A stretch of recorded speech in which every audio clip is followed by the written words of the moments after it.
پہاڑی زبان میں اپڈیٹ سنیے۔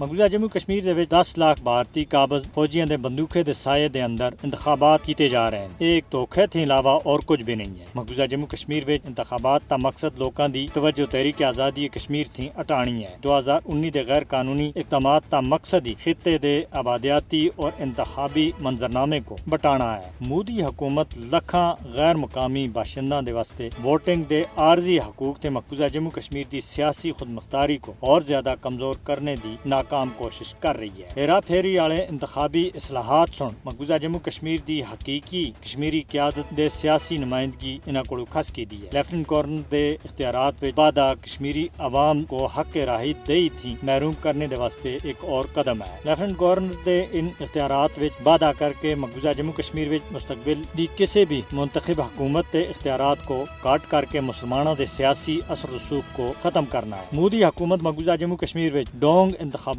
کے ذریعے اسمبلی وچ مسلمانوں دی نمائندگی کو کاٹ کر کے سیاسی طاقت کو جموں وچ منتقل کرنا چاہ رہی ہے۔ بھارتی فوجیاں دے ہاتھوں قتل و غارت گری دے بچکار نام نہاد انتخابات کشمیریاں دے زخماں دے اوتے نمک پاشی ہے۔ بھارت مقبوضہ جموں کشمیر وچ نام نہاد انتخابات کے ذریعے کشمیریاں دے اوتے اپنے مظالم اور وحشیانہ قتل و غارت گری دے اوتے پردہ پانا چاہتا ہے اور یہ تاثر دنیا کو دینا چاہتا ہے کہ جموں کشمیر وچ امن قائم ہے اور جمہوری عمل جاری ہے، جبکہ حقیقت یہ ہے کہ بھارت سن مقبوضہ جموں کشمیر وچ کالے قوانین نافذ کر کے بھارتی قابض فوج کو کشمیریوں کو قتل کرنے دے واسطے کھلم کھلی چھوٹ دے رکھی ہے۔ کشمیری عوام ڈونگ انتخابات نہیں بلکہ اپنا ناقابل تنسیق حق خود ارادیت دے واسطے جدوجہد کر رہے ہیں۔ مقبوضہ جموں کشمیر وچ نام نہاد انتخابات کسی بھی صورت وچ کشمیریوں دے حق خود ارادیت دا عمل بدل نہیں ہو سکتے۔ جموں کشمیر وچ بھارت دی حیثیت ایک قابض ملک دی ہے جس تے غاصبانہ قبضے اور اس تے کسی بھی انتخابی عمل کو کشمیری کسی بھی صورت میں تسلیم کرنے دے واسطے تیار نہیں ہے۔